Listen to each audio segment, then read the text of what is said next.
Hi everybody. Oh, we're live. Buonasera, buonasera. Come al solito abbiamo, Livia che ci si collegherà fra pochino, ma prima facciamo subito, le introduzioni, perché stasera parleremo con la grandissima professoressa Ruth Ben-Ghiat e professoressa, autrice del libro Strongmen e professoressa di storia e ha dedicato tutta la sua carriera professionale allo studio del potere autoritario e anche sui dittatori, il culto della personalità e i loro regimi, come nascono e poi come finiscono. La potete vedere tantissime volte, si trova sulla CNN o MSNBC e parla di tutto quello che sta accadendo sia negli Stati Uniti ma anche diciamo in modo globale. Sulla stampa, come abbiamo detto, americano e anche quello internazionale. Ha anche una sua rubrica sulla CNN che potete leggere e una sua pubblicazione che si chiama Lucid, ok? La quale, vi raccomando di andare a leggere a tutti quanti e così almeno potete, diciamo, accostarvi a questi temi sulla quale lei tocca. Quindi, come vedrete, Ruth parla benissimo, perfettamente in italiano, ma in questo momento io chiederei andiamo con la sigla così possiamo dare il benvenuto a Ruth Ben-Ghiat e anche la nostra ospite, gradita ospite, Heidi Cuda. Vai con la sigla.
Buonasera, Ruth, welcome. Buonasera a tutti. Buonasera, Heidi, welcome. Hello. How are you both? Lovely ladies, lovely to have you both here, okay? I have to say, Ruth, it's a bit of un termine un po' sconcio, ok? Lo chiamiamo What the Fuck, ok? Questo programma, semplicemente perché tutte le volte che noi apriamo i nostri feed su Twitter o vediamo i news, diciamo, ma che sta succedendo? Ok, quindi questo è il nostro modo. Comunque, iniziamo subito. Ora Livia, che ecco si metterà, right? È arrivata anche la nostra Livia. Right? E chiederei, anzi, perché stasera parliamo dell'autoritarismo e volevo chiedere, and I wanted to actually ask Heidi to start us off. Lei ci inizierà in questo, no, nostra conversazione, perché Heidi ha già fatto un articolo, she's already written an article with Ruth, okay, interviewing Ruth quite a long time ago about the roots of fascism, the roots of authoritarianism in Europe. And I think it's a very important topic to begin with, because from there, I'd like to move, Ruth, because of your expertise, also towards the more modern, what we're living today with Berlusconi, with everything that's going on. So Heidi, you go on with the first. Let's get going with your fantastic. Yes, thank you so much. And I just want to thank you, brilliant women, for being in this fight and doing the work that you do. I'm just honored, really, truly, to be here. Ruth has been my mentor and your mentor, Monique, in this fight, and we learn so much every week from Lucid. And About a year and a half ago, Ruth and I wrote an article. I did an interview with her, and it's interesting because looking at that title, it is so prescient. It's titled Strongmen, How Crises and Masculinity Paved the Way for Fascism. And this was written for the very independent Byline Times, a reader-funded newspaper out of the UK. And there's just an incredible line right at the beginning, how the Great War led to a profound crisis in maleness. And we have seen this 100 years later play out and play out. And Ruth, that's where I think we want to start with this. What we can learn from that crisis 100 years ago and how it leads up to the present. Vado io? Vai. Ok. Sì, che in effetti quando ho fatto ricerca per Strongmen, che è un libro che copre 100 anni ed è globale, stavo cercando le ricorrenze. I was looking for patterns in what is the time when a strongman figure has an appeal. Quando nella storia questi figuri fanno appello. E una delle cose che ho trovato è che quando una società ha avuto molto progresso sociale, sia diritti dei lavoratori, sia emancipazione razziale o di genere di donne, come dopo la Prima Guerra Mondiale, insieme con una percezione o una realtà di crisi della mascolinità. Like when there's been a lot of social progress, it could be workers' rights, could be gender, could be racial emancipation, coupled with either a real masculine crisis like after World War I or a perception of masculine crisis. This is the time when these people come often from outside politics, or they start new movements, they speak in new ways, vengono da fuori la politica, sia da business come Trump e Berlusconi, oppure and they have an appeal because they become the kind of hyper masculine figure who's going to save the nation and make men feel valued, that they have, and that's how the personality cult forms, che loro diventano i salvatori della patria e esibiscono e sono fieri della loro mascolinità. È una mascolinità brutale in più dei casi, like Berlusconi and Mussolini. So masculinity and gender is a very important window on these things for 100 years up to Trump. Yeah. Livia?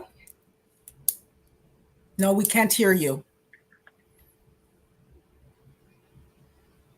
Later. Okay. Later. We love Livia, and we know whatever she had to say was going to be something quite amazing.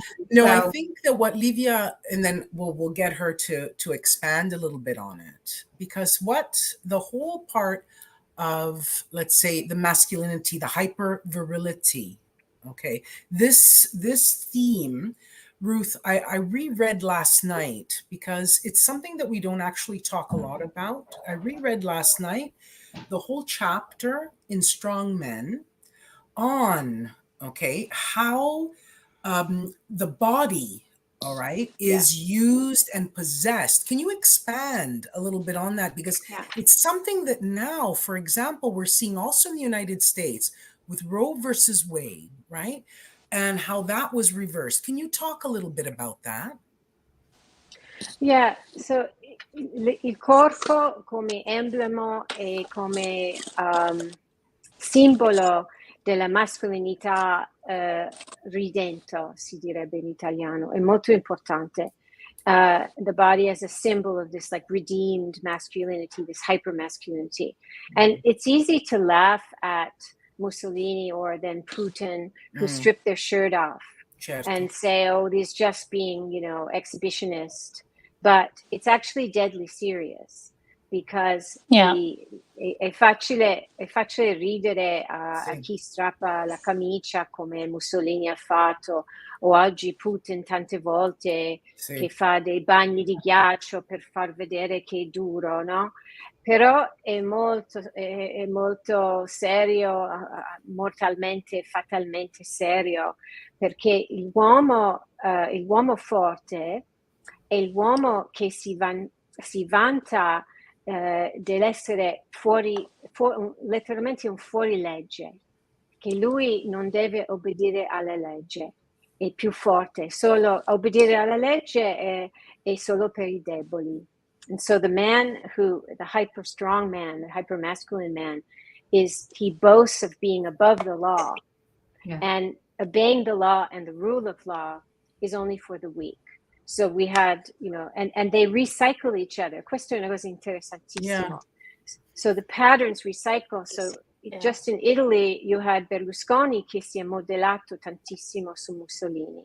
And then we had the mini, Salvini, che per fortuna ancora non è riuscito a essere a capo dello Stato.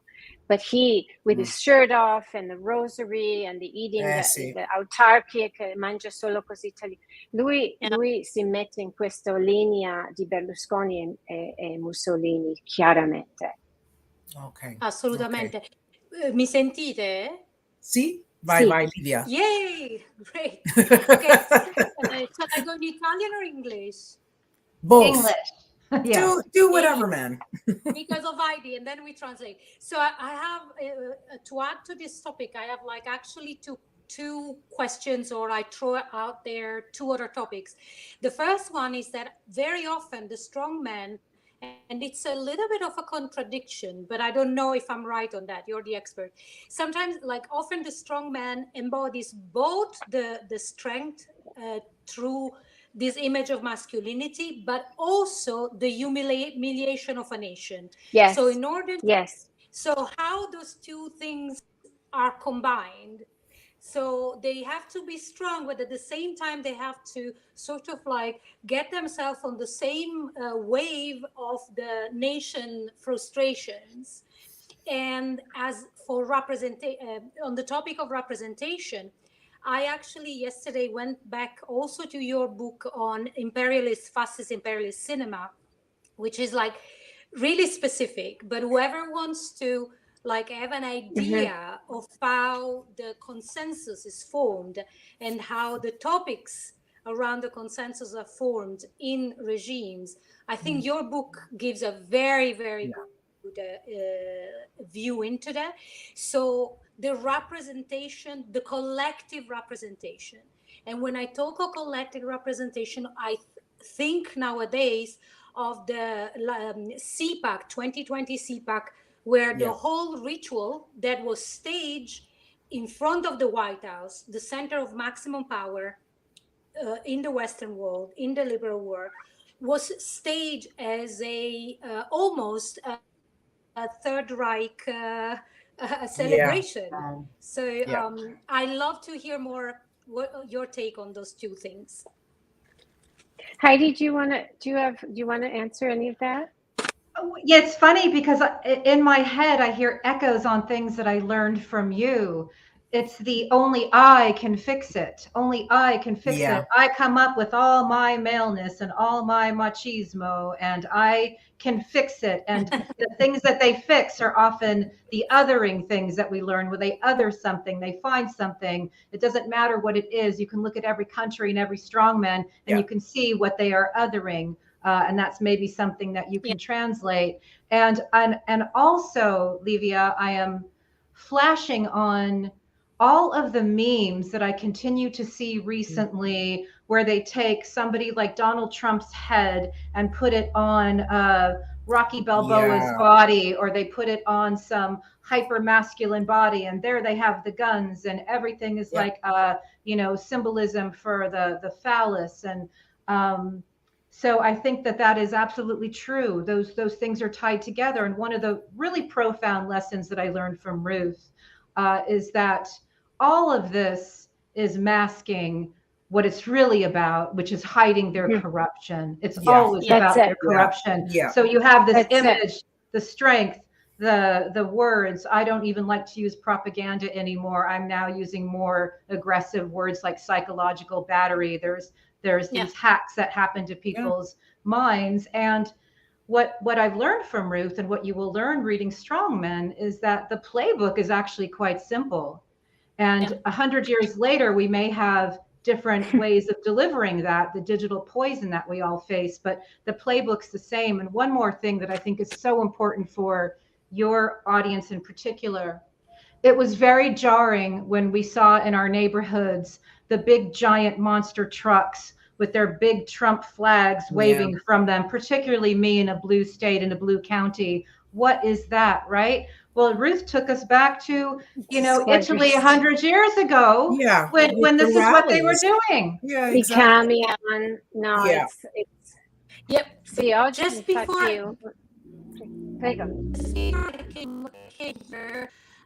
I see that Julia Davis has posted something from Russian TV where she says, "Oh, they are dehumanizing Ukrainians and they are comparing them to worms and that was and today." bugs."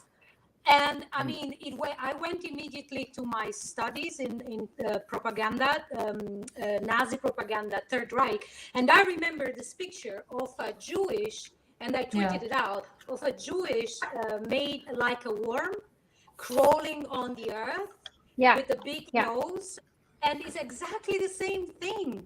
It's just like, but Heidi, when will we learn as audience to not focus on this?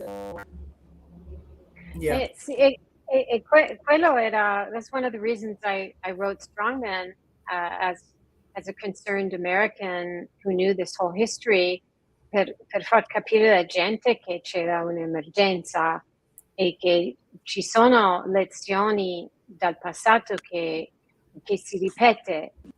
And as Heidi said, the playbook is not, in one way, it's not that complicated, and the same.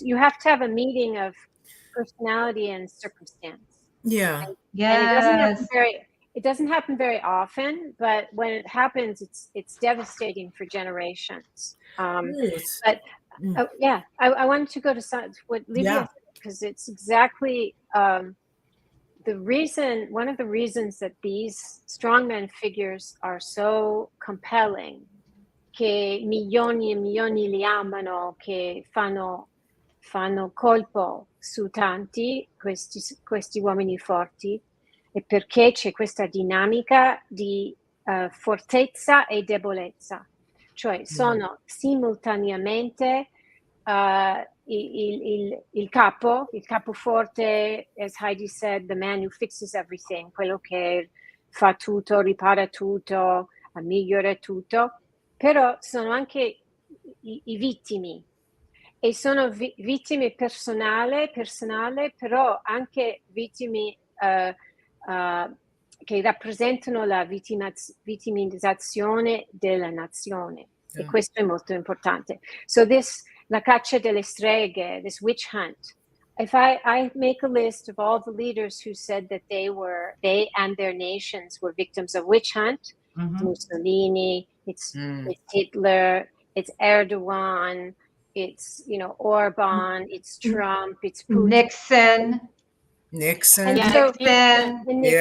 So what's but the reason this is important, because these men communicate through emotions. And so the fact that some people are drawn in by their strength, like si comunicano attraverso le emozioni, e c'è chi è attratto dal fatto che sono forti, no? How do you say defenders? Difensori della nazione. Però there's a whole other segment, and it could be also women, who are attracted by the expression of weakness and vulnerability, that they need to be protected, actually.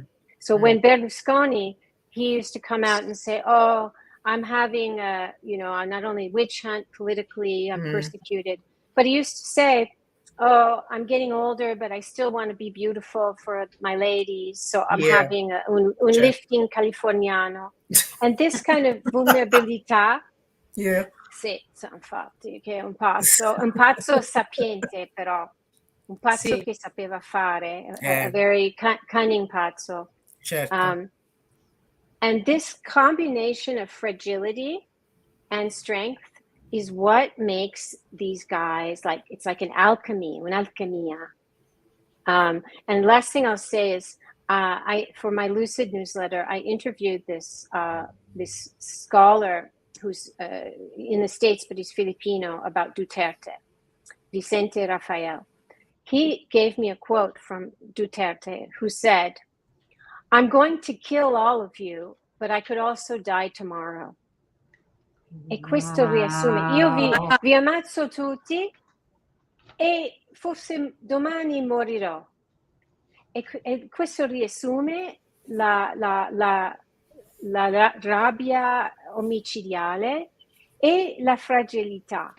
E devono avere queste due cose insieme per far colpo. Wow. Wow.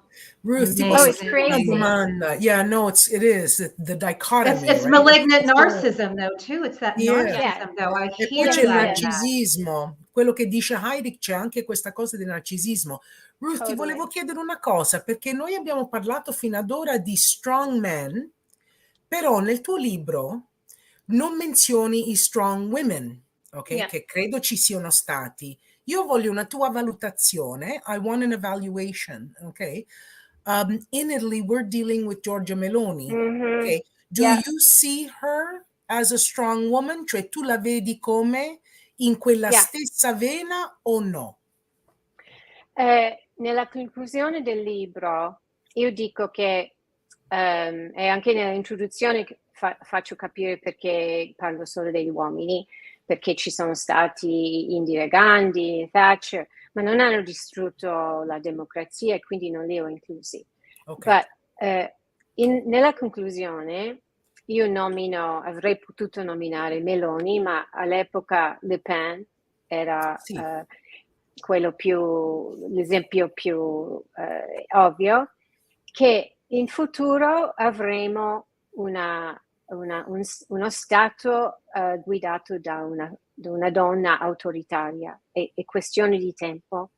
E quando succede questo, magari non ci sarà il fenomeno di strapparsi la camicia e esibire il corpo nello stesso modo, ma il razzismo, antifemminismo, corruzione, disinformazione, tutto il playbook sarà uguale. So Okay. in the conclusion, I say that we're going to have a female-led authoritarian state. Yeah. And I'm very worried about Meloni because she knows exactly how to speak to people, and she uses the same emotional approach. And they fool many people because, you know, the new model of authority, well, it's not even new because the fascists also had big social welfare programs for women. Mhm. Like huge social welfare programs. And they do this in Orban's Hungary. In fact, the Minister of Family, Katalin Novak, is the first, she's now president of Hungary.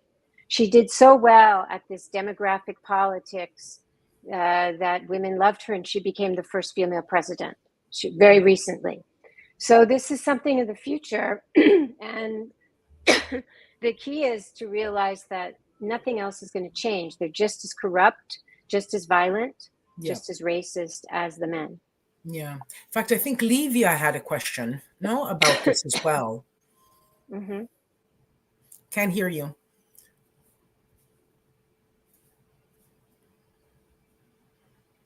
She's going to put on her things. Okay. Actually, Ruth, while we're waiting for Livia to get set up, just a little word, because we know that Orban is going to be going to Texas in August for CPAC. Okay. We'll talk about Orban and the GOP in a minute. Okay. But Livia, are you hooked up? Not yet. No, non si sente. Ok, dopo, va So bene. go on. Va bene, va bene. We'll go on and then, no, andiamo avanti.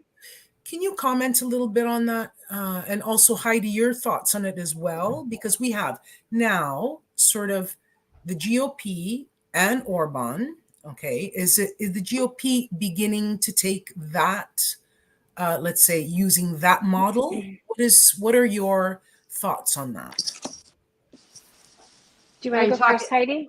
I was just going to say it's all bad. I mean, we knew that we knew that that our country was being groomed. You know, when Tucker Carlson was going to Hungary, we saw that problem when the GOP is holding conventions there, and of course, we can't look at this again. We can't look at these things in isolation. We have to zoom out and look at the bigger picture. And the bigger picture is that whose interests is being served when we hear about the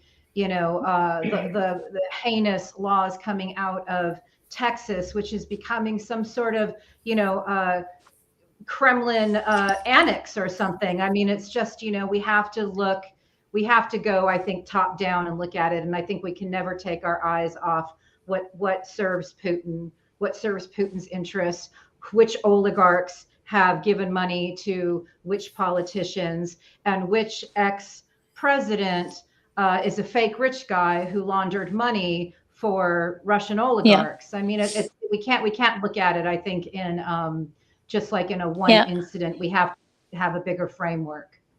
Yeah. So can you hear me now? Yeah. Yes. Okay. Sorry, guys. I don't know. It's like I have a problem. Now she's frozen. StreamYard. It's all cool. It's part of the charm. No, I'm frozen. No. You're good. Va bene, Livia. Yeah. Ok, sì, avevo la stessa domanda di Monique sulla Meloni. Mi chiedo se the new strong man is gonna be a strong woman, perché abbiamo Meloni in Italia, Le Pen in Francia, hanno attraversato subito dopo l'invasione dell'Ucraina un cambiamento parallelo e identico di immagine e di modo di parlare, di porsi. Hanno smesso di gridare, hanno smesso di appoggiare apertamente Putin, hanno cominciato a vestirsi come delle vecchie zie amorevoli che vanno nei paesi ad incontrare le persone, i vecchietti e i bambini, e continuano però a parlare di argomenti estremamente nazionalisti, ipernazionalisti, e continuano in alcune sedi, come il SIPAC in Ungheria, ad avanzare un'agenda basata sul complottismo, the Great Replacement Theory, for instance. Quindi mi domando, is the new strong women a strong women? How do we call them out now that they are milder? It's hard. They're not milder at all. They're, as you said, Le Pen has always had a classic look, but she is now it's because this is the French. She's wearing extremely well-tailored classic clothing, and she has, she's really trying to look non-threatening. And this is like, how you would say, this is a psyop. This is a psychological warfare, because the more extreme they get, the more you need to look mainstream. And guess who pioneered this? We have to go back to Berlusconi and his center-right government. And I will never forget, because I was living in Italy when in 1994.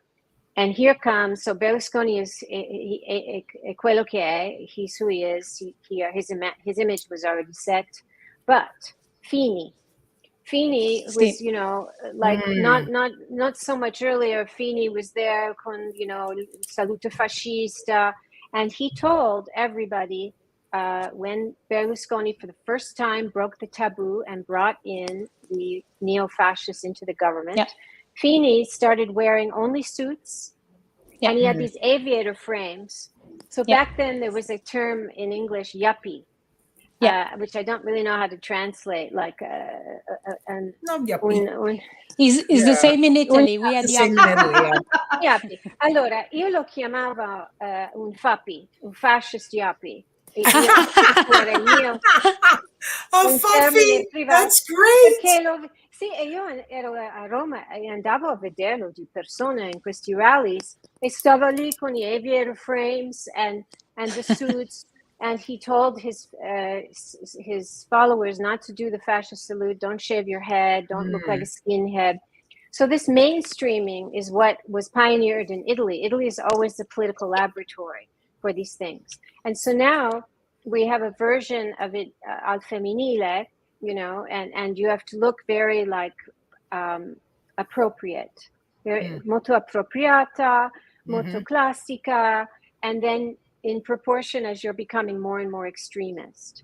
Yeah. And so how do we call them out? It's this way, to look to kind of get past their image and get past their pseudo-feminism and go toward, you know, the big picture of what they're doing and how it's connected to Putin and how it's connected to all of these figures who are much more extremist looking. Yeah. I just, that's the way. I really love what you just said and what you pointed out. Do you remember when Fiona Hill commented on what Putin smelled like? Like he had been hand bathed in a bath and come out smelling like some nymph out of a sandalwood forest, you know? And I just thought, you know, and I think that, Ruth, I learned from you that Berlusconi is who taught Putin how to dress. Get rid of your, you know, ex-KGB scrubs and start wearing the, you know, the finely tailored suits. Yeah, they were very good. In fact, I start my book. Io con il libro, che mi dispiace che non sia tradotto in italiano, è stato rifiutato da tutte le case editrici in Italia. Sì, secondo me perché c'è Berlusconi, perché il libro inizia col rapporto Putin-Berlusconi. Il prologo è su questo e sì, ho un elenco di 30 case editrici che hanno detto di no, anche se sono stata sempre pubblicata in italiano su altri temi. E quindi è un peccato perché l'Italia è molto importante nel fornire questi strongmen, nel cambiare tutto il gioco, sia con Mussolini, poi con Berlusconi e adesso con Meloni. Yeah. Una cosa che, Ruth, mentre che ti ascoltavo, che forse la donna sulla destra, no? La donna strong woman, avrà più successo di una donna sulla sinistra perché lei non mette in pericolo tutti i valori che sono, diciamo, della famiglia oppure tradizionali, ok? Yeah. The strong woman, what I'm saying, Heidi, the strong woman, maybe they're on the right, they have much more success in a certain way because they do not threaten men with their values. They stick within the, let's say, traditionalist values system. Well, they never threaten them. They're what? Ancillary? Yeah, on the right, these women, they are ancillary. They are there because they need a woman to disguise, you know, their. Well, they don't pose any threat. No, and men, in fact, you know, from Putin onward, and Berlusconi did this too, actually. These strongmen actually appoint women to positions of high power. Yeah. And again, Berlusconi did it, Putin does it, Orban's doing it. But in parliament and across the political class, women don't have that much power. And so they become like tokens or like they're in a figurehead. So Orban had a demographic summit, un convegno demografico a cui è venuto Pence e un sacco di repubblicani americani. And the gender dynamics were very interesting because the only men were on the stage except for Katalin Novak, who was a moderator, but no women were talking. Yeah, but then Katalin Novak was appointed president, which is a symbolic position in Hungary, and Orban's the man who does everything. E quindi fregano le donne, that's the best word, they screw over women, fregano le donne, perché sembrano di essere emancipati. Putin può dire, ma io ho fatto questo appointment e quell'altro appointment, però sono cose simboliche, prive di potere. Yeah, it's interesting because also throughout history we know never to take our eye off the women either. I was just trying to remember the story of the South Vietnamese sister who was really pretty cutthroat and had some of the classic strong men personality signs, and you can look at some of, and I bring that up because recently I have been viewing the Twitter feeds of some of the spouses of some of the very far right QAnon adjacent congressmen, and their feeds very much are basically Russian, troll, fifth column traitor feeds. It's like, praising all the people that we know to be the far right extremists who are basically trying to overthrow democracy, while also trying to sell fear and despair to Americans. And, it's when Ruth talks about the psyops, for me, it's like I co-host a show and co-produce a show, investigative show on disinformation and radicalization. And I think because we're often focused on the sideshows and the carnies and the barkers and the Trumps, and I know with Berlusconi, Ruth taught me that they used media so savvy to distract you. But I'm now taking a closer look at some of these women who are right there with these men and what they're up to, and they very much are serving the power structure. And I bring attention to this because I think not enough attention is paid. It becomes a very tabloidy world where look how cute she looks in a bathing suit, but here she is tweeting about JD Vance and Mar-a-Lago and how our response to trying to protect people during COVID, led to childhood obesity, and isn't that sad? So we should all be in despair while the authoritarian capture continues. Yeah. Well, they are playing with the emotions, as Ruth said. It's another way to play with emotions. But you just made me think of that, like the show of Zakharova with the strawberry. It plays, oh my God! Did you see? Yes. Well, it plays exactly into this kind of things that Heidi was talking about, no? Yikes. Yikes. But it's also what Mussolini did. Like there is a kind of woman, which is the good fascist woman. And then there are the bad women, which are the ones that they do not abide to raise a family or exactly. We're the good women, but we also are the vocal women, and we represent a danger. As Ruth will tell you, the truth is kryptonite for these guys. And so therefore the women who see past the curtains and look to see who's financing these people do represent quite a threat. Definitely. Yeah, it's interesting quando mi scrivono i haters, mi scrivono e dicono tu fai parte non avrai figli, nessuno ti sposerebbe. Io sono una mamma. And I'm a mother, but they write saying you must be the childless left, the Mamma demon. Mia. Yeah, perché questo è lo stereotipo. Sì, no? certo.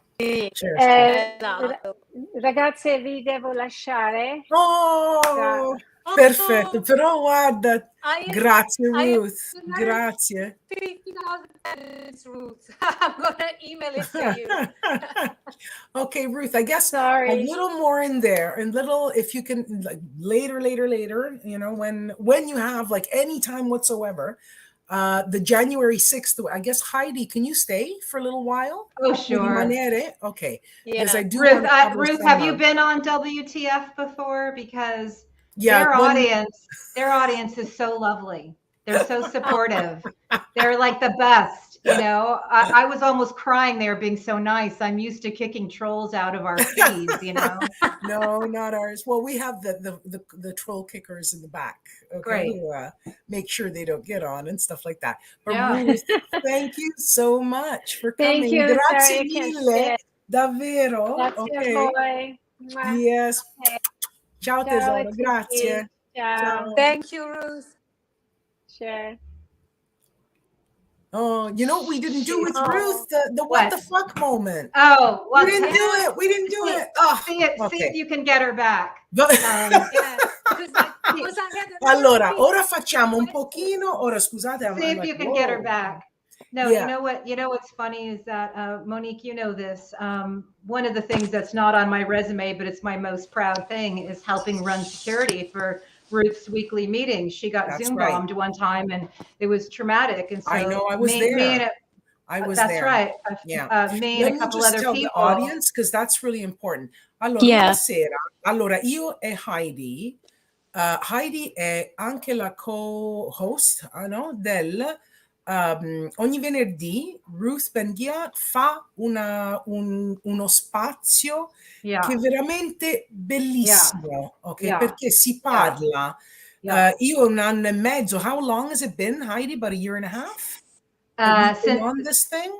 Yeah, I would say On so. Zoom? Something like that. And Yeah. I would say the Zoom bomb happened in spring, and we mobilized Yeah. around her, and we protect that meeting. Yeah. And Infatti, you know, quello che è successo, ci fu proprio una penetrazione, un attacco tramite Zoom, e abbiamo Heidi con Ruth e chiaramente con altri hanno protetto lo spazio. Quindi se vi interessa il suo, ok, la pubblicazione di Ruth su Substack si chiama Lucid e potete fare domanda di partecipare il venerdì sera. Io ci sono il venerdì sera, che parlano di tutte le cose che succedono durante la settimana. They talk about, Ruth, and all of the community talks about everything that's going on, everything. Brilliant. And it's global. And, I mean, it's just incredible. Yeah. Well, Heidi, I wanted to ask you, now that I have you here, okay, one thing that I did want to ask, and then leave you, maybe, you have some questions too for Heidi, because we always have questions. Now, domani, tomorrow, right, is another hearing. Okay. Thursday, yeah. So it's probably Thursday, you guys are probably Wednesday, already looking at Wednesday. Yeah. Giovedì ci sarà un altro hearing, and I think it's Pottinger who is going to be speaking. Heidi, who's going to be? What do you have any idea of who's going to be there? Well, as I like to tell our friends, I realized in the last hearing, the hearing number 7 for those following, that it's very impossible to actually view what's happening without putting a reality TV lens on it. A World Wrestling Federation lens on it. And what I'm saying is that this make-believe world curated by strongmen and curated by the Trumps of the world, where everything's about, is it going to sell in the 18 to 49 demos? We're going to make up a big lie. We're going to make up a Stop the Steal. We're going to sell it as if it's reality TV. We'll use Twitter like it's NBC. And they plot everything, and they plot it out, not believing it, to raise money. We always follow the money. And here you have the hearing very carefully showing what is the truth, and revealing the facts, and letting Republicans actually guide you there. So it's been very interesting. And my only concern, I want to get really, really excited about what we're seeing, and I am excited about what we're seeing. But the issue, quite frankly, that I'm having is that I'm very concerned that my friend Jackie Singh, who was the lead threat analyst on Joe Biden's campaign, that this may fall like the Mueller report. And what I mean by that is that what happens if the ratings dip and only, like with Mueller, 3% of the people actually read it, and more violence occurs, to say, look over here and look over there. So I do have grave concerns. I want everybody around the world to watch what's happening with these hearings. If you haven't seen the first 7 and even the police before that, please do, so we can see what's real and what's not real. I've reported on the first 7, and I will be watching to see what happens tomorrow and reporting on that as well. Vorrei ricordare, just one second Livia, vorrei ricordare a tutti quanti che Heidi scrive su Byline Times e potete leggere, ok, anche, no, le cose che lei scrive su tutto, ok, diciamo queste udienze. E quello che voleva dire Heidi, che era molto molto importante, è che di guardare, di vedere, di prestare attenzione su quello che sta accadendo, e ha paura, come diceva un suo, diciamo, la persona che era addetto alla, diciamo, alla, non mi viene la parola, alla sicurezza, ok, for Biden, Jackie Singh, che praticamente le persone non lo guarderanno. Passerà come una cosa che succede, ma poi nessuno presta attenzione. Quindi la realtà, queste udienze stanno scoprendo la verità, la realtà, e loro vorrebbero, il GOP, tutti coloro che sono nel campo di Trump vorrebbero presentarlo come se fosse un reality, cosa che non è. Esatto. Scusami, vai tesoro, scusami. Vai. Sì, io ho 2 domande. Venerdì sono riuscita a seguire, sorry, in English. Friday too many languages. I was like, I'm gonna get this. Okay, so Friday I was finally able to follow it live, the whole of the hearing. And I mean, there are 7, but just last Friday, whoever wants to go and catch that up, they were like bombshell after bombshell. After bombshell. It's unbelievable. It's unbelievable, Livia, what they show and what they expose in 3 hours. I can't in one article actually get all the points in there. We had 2 men who had been under undue influence, who had been radicalized through the various various cult tactics into being these far right operatives, and they both snapped out of it for different reasons. And on RadPod's show yesterday, we had Dr. Stephen Hassan, a cult expert, on, who gave us some really beautiful ways to view how to deal with the fact that people have been psychologically manipulated. And the former oath keeper who testified at that hearing, that was shocking. It was absolutely shocking. But what he said is what made him snap out of being a part of a violent militia was simply overhearing somebody talk about the Holocaust, that it wasn't real, and that was the light bulb moment for him. And for the other gentleman who went to the Capitol because he felt his president had been robbed and was directed by his president as if it was invasion of the body snatchers, he realized what had happened when he actually stepped out and said there was 60 lawsuits to prove that this election was fraudulent, and all of them were dismissed and all of them failed, which means Trump must be a liar, which means I've been lied to. And that is something that Liz Cheney, who is co-chairing these hearings, said straight up. She said that Trump has deceived you. He has betrayed your trust. And I think hearing it from somebody on the far right is a lot more powerful than hearing it from a Democrat, because they have been psychologically manipulated to believe that Democrats are satanic, children traffickers. And so to hear it from Liz Cheney, Dick Cheney's kid, is very different. But I have concerning to, and then it all ended with Liz Cheney saying that basically Trump and his people approached a witness. Which was like, okay, what they feel so so above the law that they do something that it's absolutely criminal. But it's what Ruth just said. Like the strongman, the laws don't apply to the strongman. Yes. Yeah, exactly. But then what happens today, I was already wondering when all this witness that you mentioned came about, and they were like pretty, like they had pretty like compelling stories to set the reality straight. First question that I had was, I hope that the Attorney General talk to them before they talk to the committee, because I don't know, is it in America, but wouldn't be such a testimony be, how do you say, jeopardized if they didn't, let's say, I don't know the term, if they didn't, the Like law it would be enforcement. compromised or tainted. They have been Exactly. cross-pollinating. The DOJ has been sharing information with them. They've been sharing information with the DOJ, Okay. and they are following everything. And in these depositions, you know, we are hearing exactly what you know, people in Trump's White House had to say. I think what's so important about tomorrow is that we know that the Secret Service must be infiltrated. We know Pence did not get in that car on January 6th. Yeah. And we know that there has been a deletion of text messages. So I know that's going to be coming up. But also they talk about this 187-minute time frame where Trump did not do anything to stop the violence.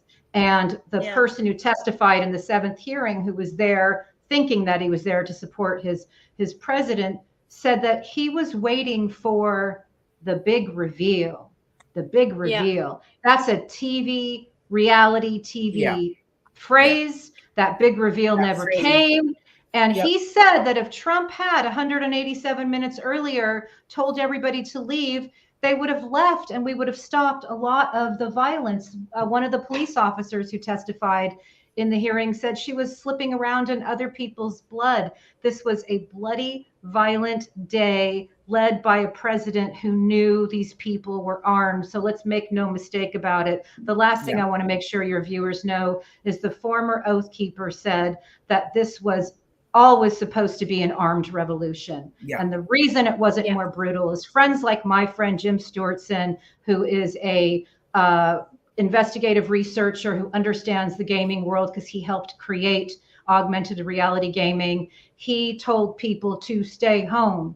So we have to acknowledge the fact that because the anti-fascists didn't show up, all they had to beat on, and I think I said this last time, were the police officers.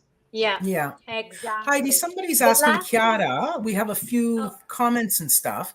Sorry, Chiara Monique, asked, last thing on this topic is that today, after all that happened Friday and so on, today it comes out, Rachel Maddow comes out with this document that it basically says that Merrick Garland basically keeps in the tradition of warning his department that in an election, with an election coming up, like the 2022 midterm election, they should remember to not take action that can be interpreted politically. And with all the criticism, let's say, that Garland has had of sitting around, not doing enough, not convicting the ringleaders, what do you think this document is going to play? How is going to play in this moment with the hearings and with the 2022 coming up? The Rachel Maddow bomb last night. Okay, so I am not somebody who second guesses or disparages Merrick Garland. That's not my get down. They did just do very nice mob arrests of key Trump allies where they grabbed their electronics, made them stand on the lawn in their underwear. That is the way the story was always going to end. It's always been a mob story. I don't disparage Garland. I do understand that justice does not move fast. I do understand that they have to, those who still have morals and ethics want to abide by the norms, but I must go on the record and say that we are well beyond the norms. We are well beyond the norms. We've had a judicial coup in our country. We need bold moves, bold leadership, the type of leadership that we have had occur in the past, where Democrats remembered that they could do very big, bold things.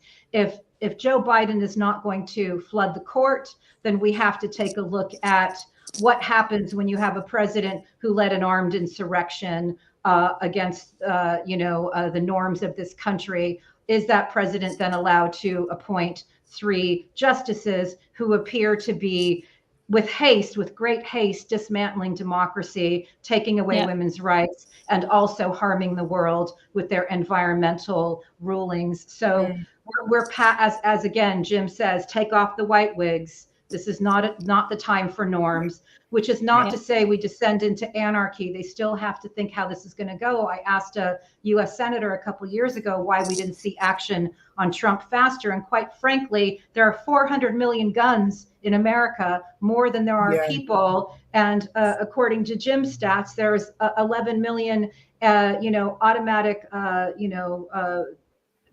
killing machines, the AR-15s.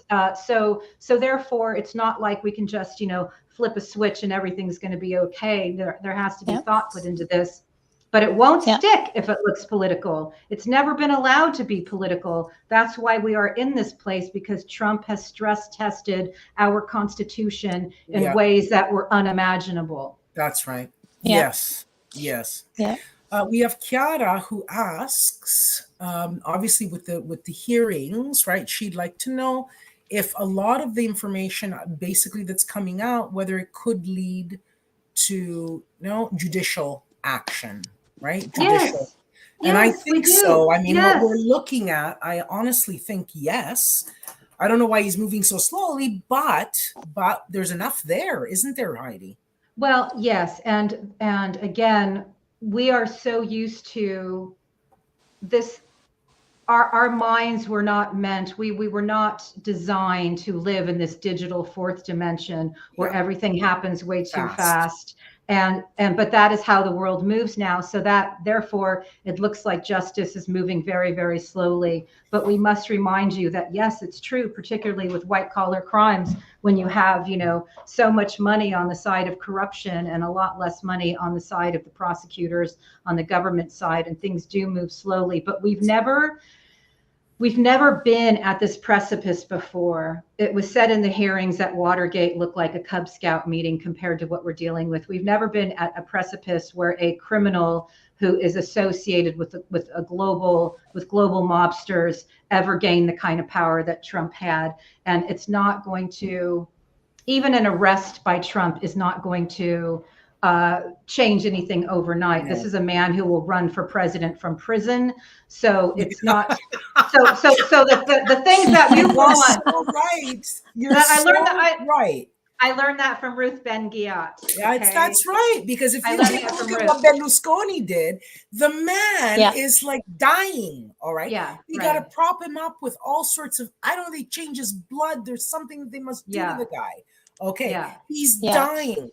You can see he can't even put 2 words together. All right. He's still in front of the fucking TV. Okay. Right. Putting his shit out. These are people. Look, I know, because I'm going to say something that's very strange. Ora dirò una cosa molto strana. My mom has been in politics for the past 61 years. Okay. Wow. She is still active and going. She's 81 years old. She will never, ever drop it, because this is her lifeblood. These are men. Okay. Now, my mother, obviously, she's not Trump and she's not doing anything bad to anybody. Right. But, all right, it's something to do with, this is just what they do. You know what I mean? Yeah. Also, it's survival. I think in Trump's case, in Berlusconi's case, a lot of this, there's also other things as well. I don't know, Heidi, whether you agree with me on this one. I think in Berlusconi's case, a lot of times he's out there just so he's sort of like now using his notoriety and his name as a way of being in the, let's say, in the limelight, always keeping the right in the news, always, the attention is always there, right? Yes. So, I mean, the media, these guys are professional propagandists. They come to power to hide their corruption and to do favors for the people who help them get there. And so as much as I need to see a Trump perp walk. I'm right there with your viewers. I do. I have bigger concerns right now. I'm looking at Ron DeSantis in Florida, and that is, and the reason that's that is a bigger concern. Exactly. The reason that's a bigger concern. But why? Is Can you explain? Because I'll tell you, it's so easy. He's outflanking Trump to the right, and he's outraising him, which means in the 18 to 49 demos, when you're selling a big lie so you can get a big grift and line your pockets for $250,000. Right now, Ron DeSantis is doing these hateful, egregious bills that are grabbing headlines all over the states because they're an authoritarian lab in action right now. And he is raising so much money off of that he's outraising Trump. So that is my concern right now. A younger, maybe less offensive to some people, and it's all a racket for them. It's all a racket. If you look at his spokesperson, if she does not look like a Kremlin cutout, then I don't know what is. So we don't get rid of the infection with one person.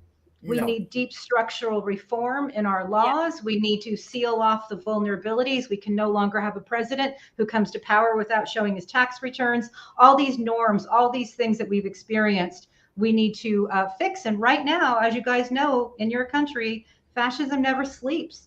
The people who pay for all of this, for all of these attacks on democracy, are very much awake, and they are very much continuing. And I'm very concerned about the integrity of our election coming up in November, because there are endless numbers of operations occurring to try to already proactively deny people a fair election. And so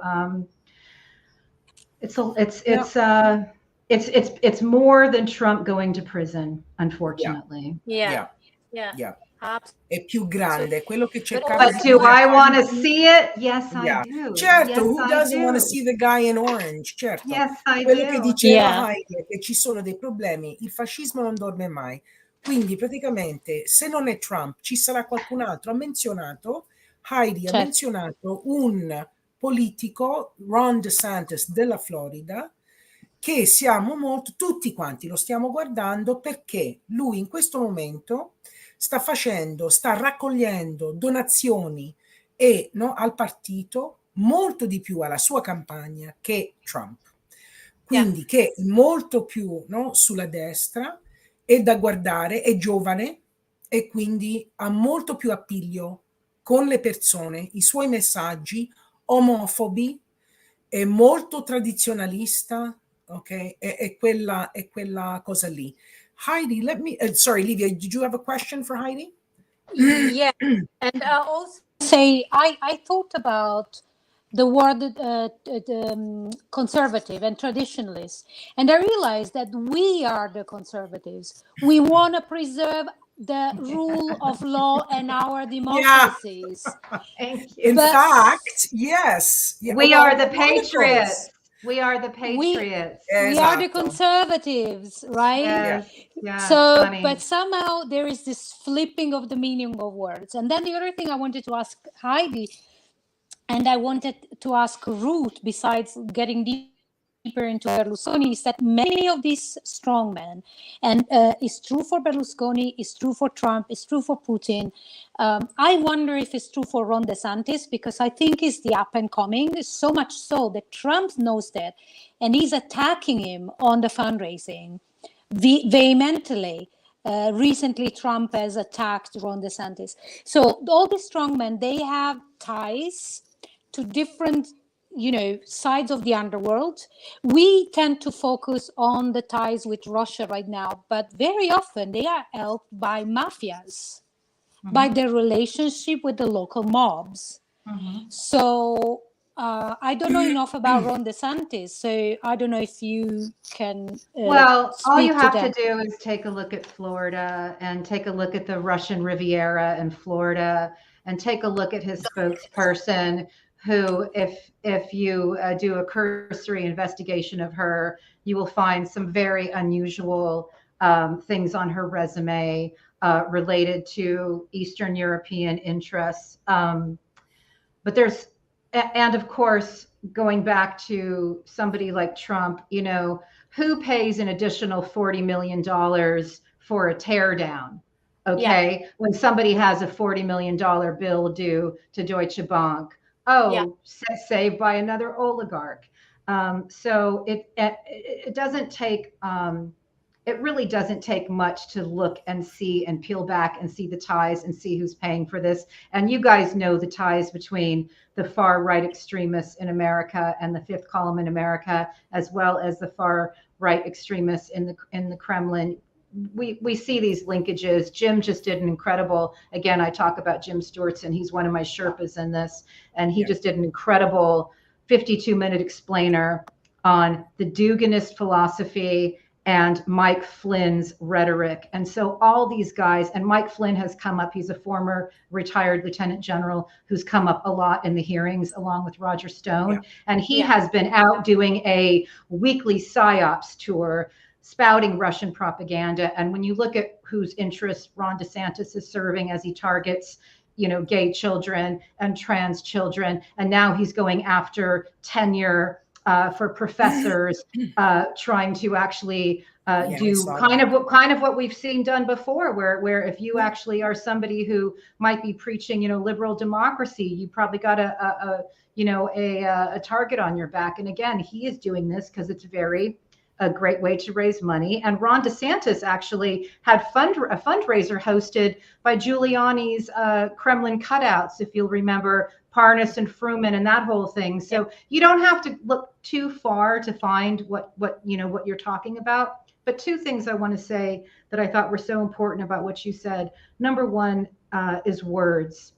We demand a better arsenal of words. These words, somebody like DeSantis who comes up through gerrymandering or redistricting, those words are meaningless. Those are attacks on democracy. When we talk about propagandists, let's talk about traitors, criminals, psychological battery. Let's increase our arsenal of words so we can actually kind of level this playing field. And the last thing, and I think I said this on your show before, we can't underestimate the power of 250 people in St. Petersburg, okay? Working 12-hour shifts to hack our brains, and how easy it was to do, and how it removed the middle. So now we don't have that middle. We just have extremes.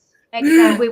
We need to come back. We need to come back and find our humanity. The most beautiful thing I learned, and I get emotional when I talk about it, Dr. Stephen Hassan said, yes, we are at war, but we can't lose our humanity. And he also said that love is more powerful than mind control. So we have to remember our humanity. We have to remember love.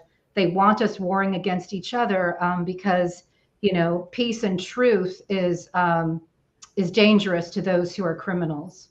Yeah. Very much Absolutely. so. Very much so. Very Absolutely. much so. Yeah. Okay, let's go to the what the fuck moment, because we are almost at 2 hours. And our poor production guys, we do this every single time. Lo facciamo ogni volta. Si dice, no, stasera facciamo un'oretta, no, non si fa.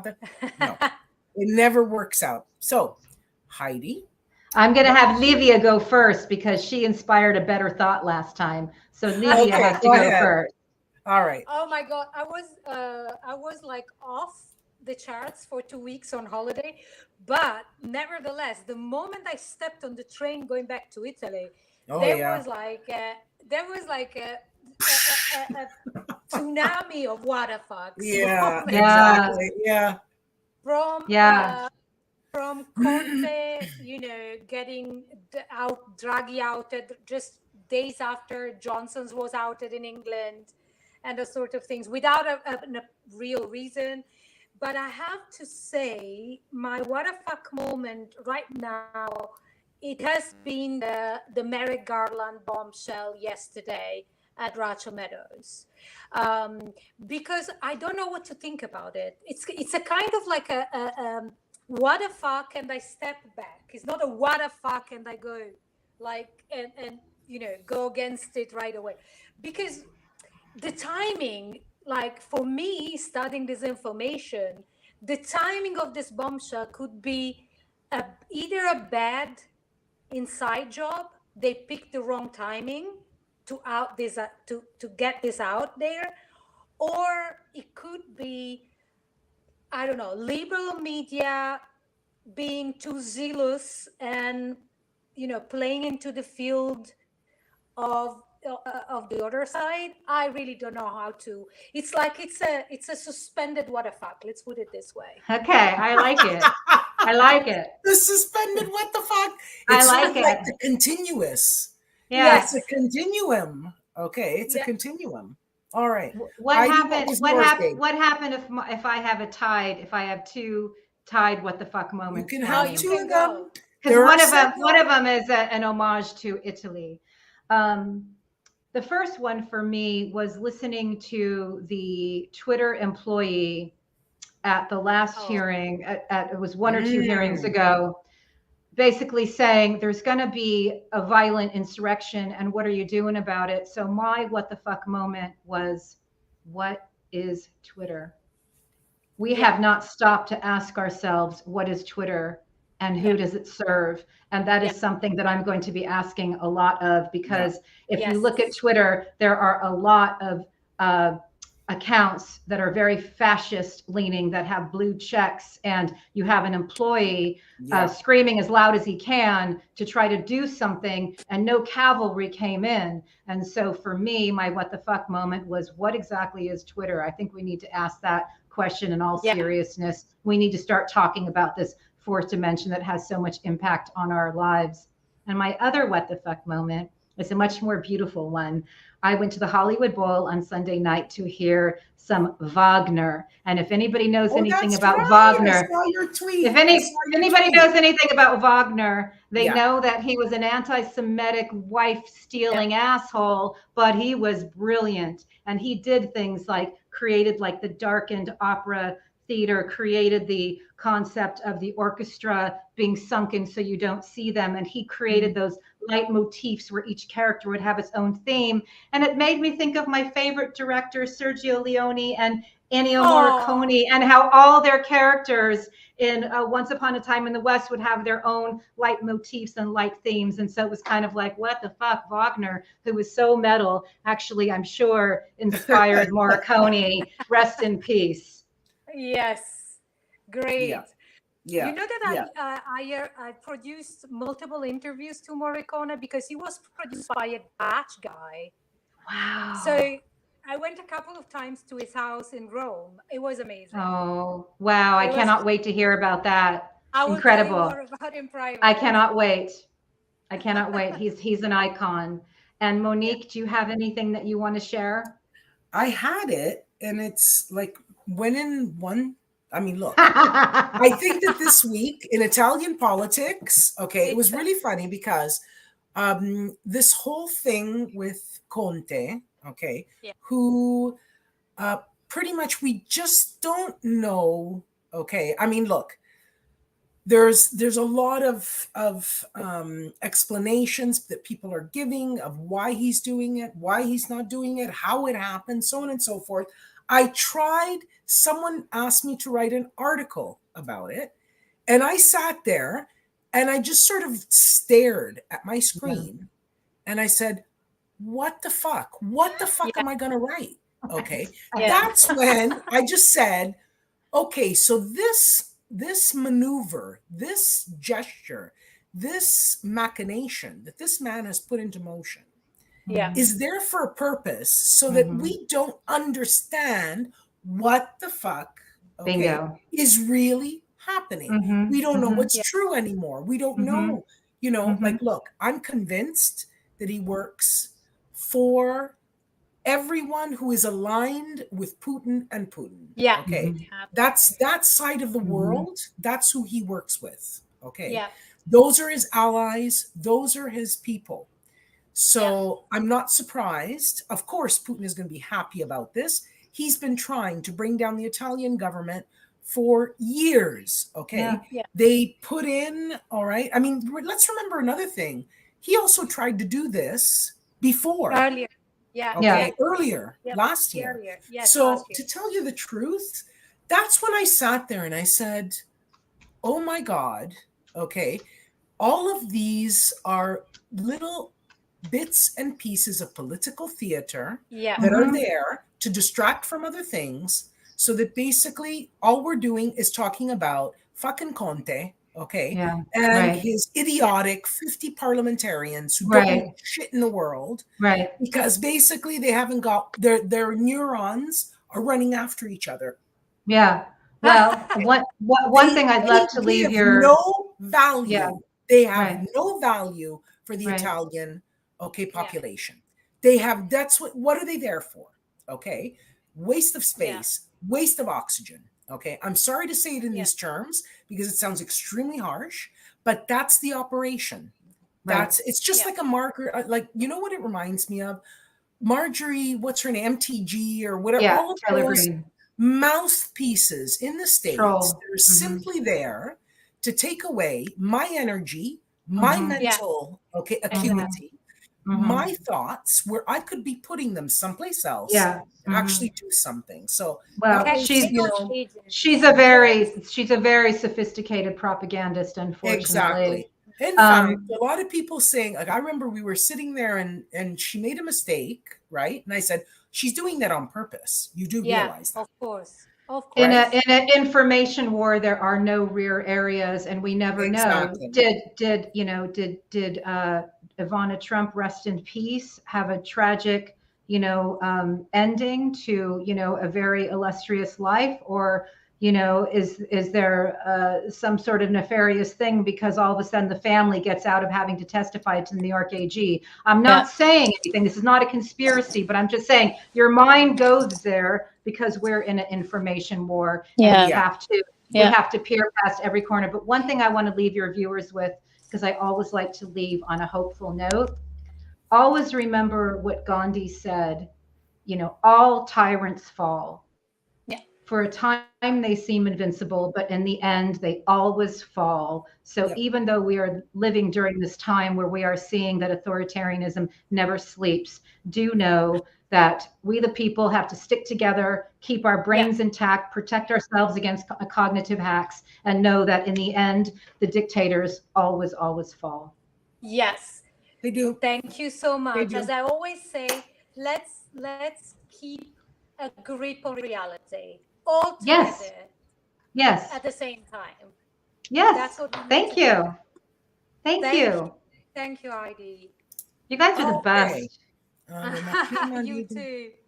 Did the producer say, "Oh my God, they're probably asleep, taking smoke breaks"? Wonderful. So, but okay, guys. So the beautiful place. It's living on a high note. I always also say, let's not get too carried out with the latest news and the latest news and the latest news, because it becomes addictive. Zoom out. Look at the big picture, the big playing field, and say, what do we need to triage immediately? Exactly. What is in my power to deal with? And manage self-care. Ruth will always tell you, along with being warrior goddesses as you are, manage self-care. Take that hike, get those fresh cut flowers, do the things that bring beauty and peace into your life. And listen to that asshole Wagner. Listen to his Good Friday music is my muse right now. Okay, everybody. Never feel defeated, because I feel now in Italy with this Conte thing exactly because of what Monique said. I heard so many people, because I was traveling in the last few days, also by train, saying like, feeling defeated, saying like, nothing ever changes. Why should we go and vote? This is exactly why, because there are like too many people thinking we are defeated, and we are not. There's always something. Yes. Point out that in America, we voted out an authoritarian in the middle of authoritarian capture. That's so right. Never forget that more people voted, and we're going to get more in November. It's just going to be a fight. Yeah, absolutely. That's exactly what it is. Alrighty, guys. So let's wrap it up. Buonasera a tutti. And I'm not sure. Please check. Controllate se venite la settimana prossima o no. Non abbiamo ancora stabilito o meno. Comunque ci rivedremo. Alright, la settimana prossima, e ringrazio tutti per l'ascolto. E come sempre Heidi Cuda, ok? Seguitela e diciamo, leggete tutto ciò. Ok? Livia, la mia cara Livia. E niente, e ci vediamo, ok? Forse la settimana prossima, forse no. Grazie. Lo annunciamo su Twitter, giusto? Yes, on Twitter. Great. It'll go on Twitter. All right. Thank you, Heidi Love.